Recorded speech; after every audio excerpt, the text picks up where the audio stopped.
నమస్కారం సార్. నిన్న ఆ విజయవాడ సబ్ జైలు దగ్గర దాదాపు కృష్ణా గుంటూరు జిల్లాల్లో మనిషికి 300 రూపాయలు ఇచ్చి పెద్ద ఎత్తున కూలి జనాన్ని తీసుకొచ్చారు. వాళ్ళకి ఆటోలు పెట్టారు.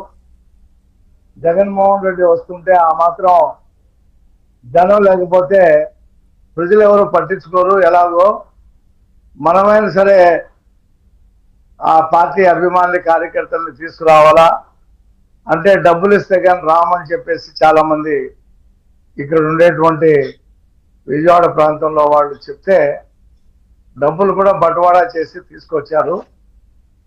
ఇవన్నీ కూడా ఆయన వెళ్ళిపోయిన తర్వాత ఆ డబ్బులు పంపిణీ వ్యవహారం పెద్ద ప్రాసనంగా మారింది అక్కడ. అయితే ఇక్కడ నేనేం చెప్తానంటే జగన్మోహన్ రెడ్డి తన గొయ్యి తానే తవ్వుకుంటున్నాడు. ఎందుకంటే అతను మాట్లాడుతున్న తీరు ఆంధ్రప్రదేశ్ ప్రజలు అసహించుకుంటున్నారు. ఇతను ఓడిపోయినా సరే ఇతనిలో మార్పు ఏం రాలేదు. ఇలాంటి నాయకుడు ఈ రాష్ట్రంలో రాజకీయ పార్టీకి అవసరం లేదనేటువంటి అభిప్రాయం ఆయన రోజు రోజుకి బలపరుచుకుంటా ఉన్నాడు.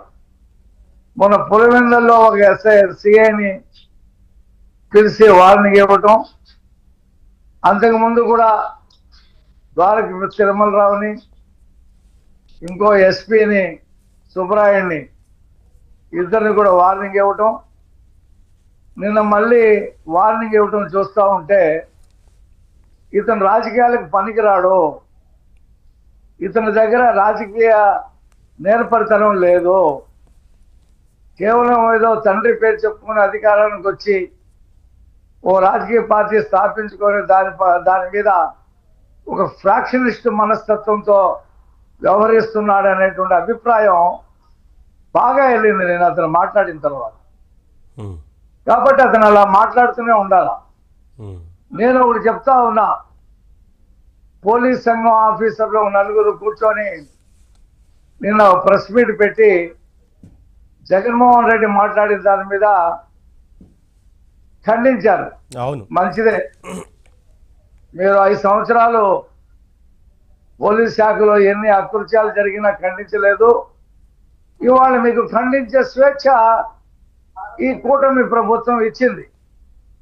మీరు కిక్కురు మనకుండా ఉన్నారు 5 సంవత్సరాలు. ఇవాళ స్వేచ్ఛ వచ్చింది కాబట్టి మీరు ఖండించారు, మంచిది. ఖండించడం కాదు, విధి నిర్వహణలో ఉన్నటువంటి అధికారులని బెదిరిస్తున్నాడు అనే దాని